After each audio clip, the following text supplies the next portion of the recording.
Muslim men are allowed to marry 4 or 5 times, I think, and they don't require their wife's permission, the first wife's permission to marry, correct me if I'm wrong, to marry more number of times. So I actually don't see any logic in this, because I believe it's one man, one woman. That's the institution of marriage. So please clarify. Thank you. Coming to your second question. In Islam, men marry 4 times, 5 times, and they don't ask permission from the first 5. Why? As far as polygyny is concerned, a man having more than one wife, Islam is the only religion, and Quran is the only religious scripture on the face of the earth which says marry only one. There is no religious scripture besides the Quran. I'm a student of comparative religion, which says marry only one. There is no verse in the Bible, no verse in the Bhagavad Gita, no verse in the Veda which says marry only one except the Quran. If you read the Hindu scriptures in Ramayana, the father of Sri Ram, how many wives did he have? How many wives? More than one? More than one. 3 wives. Fine. Shri Krishna, according to Mahabharata, how many wives he had? Unlimited. Not unlimited. You don't know your scripture well. No. Did he have 4 wives? No. I have no idea. Not 4, not 100, not 1,000, 16,108 wives. How many wives he had? 16,108. So why can't we Muslims have 4? What's the problem? When Shri Krishna can have 16,108 wives, why can't we have 4? Further, if you read the Vishnu Purana, chapter number 24, verse number 1, it says a Brahmin can have up to 4 wives. If you read the Jewish scriptures, it gives you permission to have as many wives as you wish.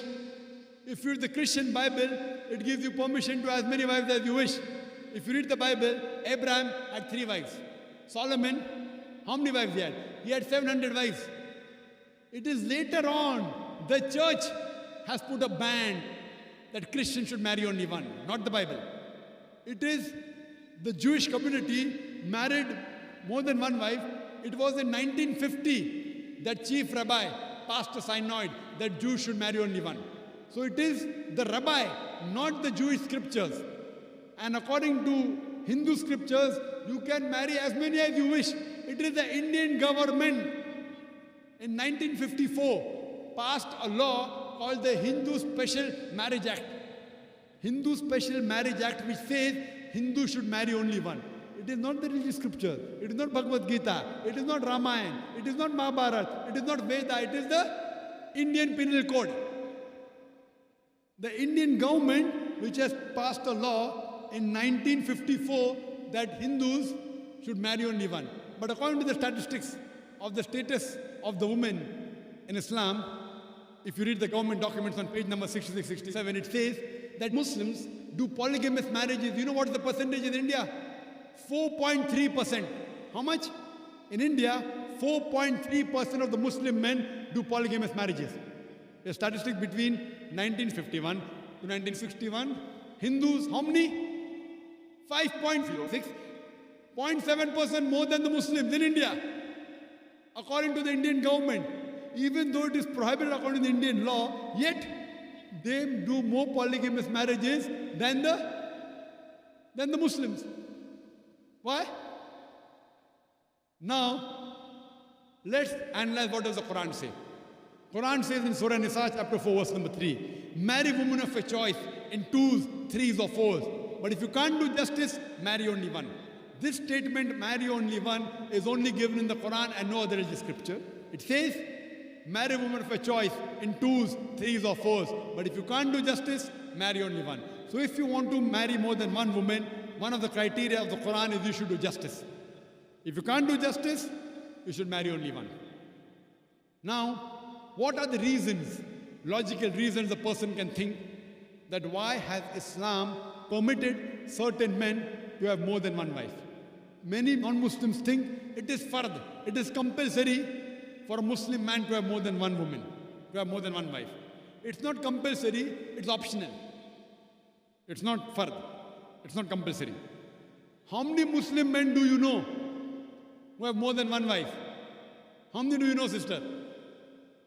How many do you know? A few. How many? A few again. Few means 1, 2, 3, how many?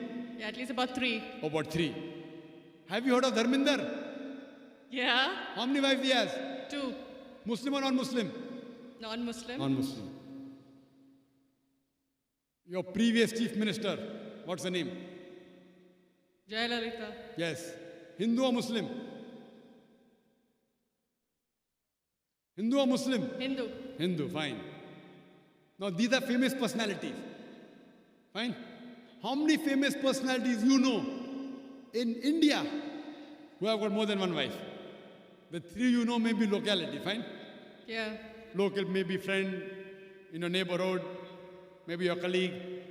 In India, there are more non-Muslims having more than one wife than the Muslims. Now let us understand what are the logical reasons. Come back to logic now. Now, by nature, if you ask any medical doctor, he will tell you, male and female are born in equal proportion. Girls and boys are born in equal proportion. But any medical doctor, any pediatrician, any children doctor will tell you that the female sex, the female child is stronger than the male child. That's the reason there are more deaths in the male children as compared to female children. So in children's age itself, the female children are much more than the male children. As life goes on, there are people dying due to accidents, due to alcoholism, due to war. There are more males dying as compared to females.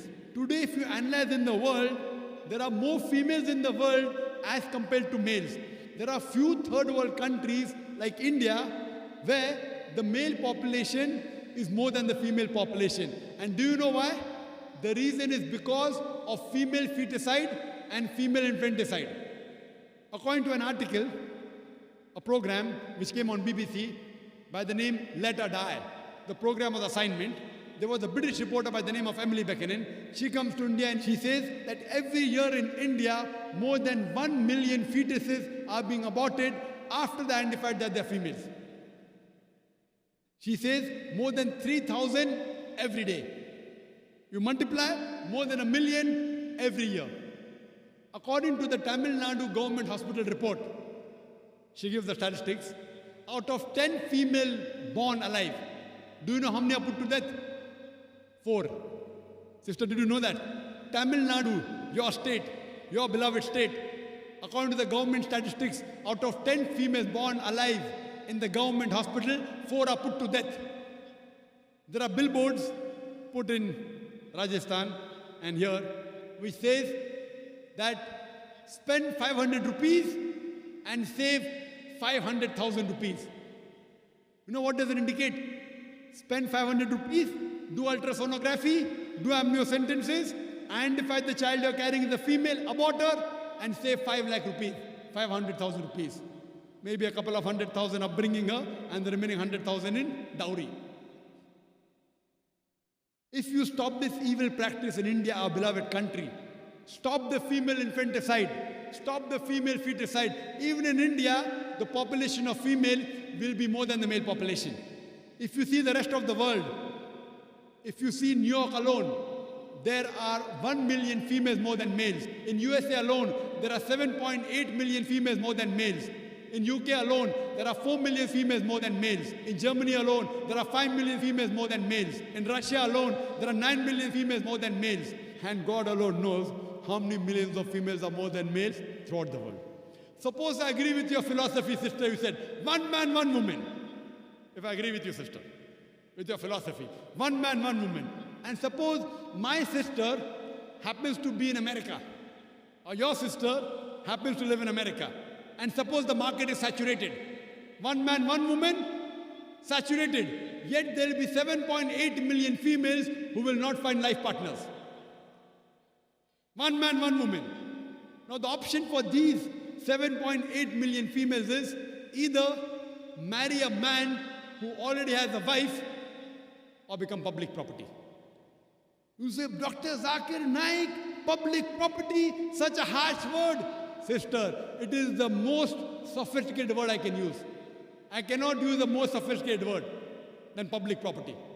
According to the studies of America, do you know, on an average, a man, before he settles down with a wife, he has 8 different sexual partners. Do you know that? On average, 8. Some may have 1, some may have 10, some may have 28 sexual partners before he settles down with one. So the only option remaining, so if my sister happens to live in America, or if your sister happens to live in America, and the option is given to her, and suppose the market is saturated, every man has found a woman for himself. And unfortunately, my sister, or if your sister happens to be one of the women who has not found a life partner, the only option for them is either marry a man who already has a wife or become public property. Any modest woman would opt for the first. Sister, what would you opt for your sister? Marrying a man who already has a wife or become public property? My sister's too young to be married. So When she grows up and if she happens to go to America, or if you happen to be in America, third choice. what would you prefer for her? You're the elder sister. Would you prefer her becoming public property or marry a man who already has a wife and get equal rights? In Islam, if you have a second wife, you give equal rights. In America, the public property has got no rights. She's degraded, she's dishonored. In Islam, she has an equal right, she gets honor. What would you prefer for a younger sister when she grows up? Sometimes it's difficult to speak the truth, sister, correct? Especially in front of such a large audience. Anyway, I've got your answer, sister. Thank you. And your silence speaks for that. So that's the reason in Islam, sister, men have been allowed to marry more than one wife is to protect the woman, not to degrade her. Regarding a question, is it compulsory that the husband should take the permission of the wife? It's not compulsory because if she wants to protect, if that man wants to protect another woman, a normal woman, I agree with you, sister, no woman under normal circumstances would like to share the husband. You have to agree. This is human nature.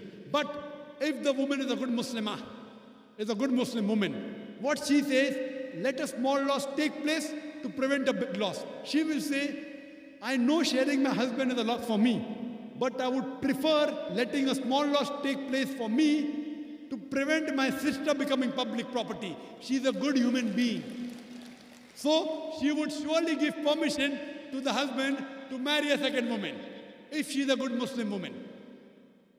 But taking permission is not fard, it is preferable. But at least informing is a requirement so that he does justice between the two wives. Hope that answers the question, sister. Thank you.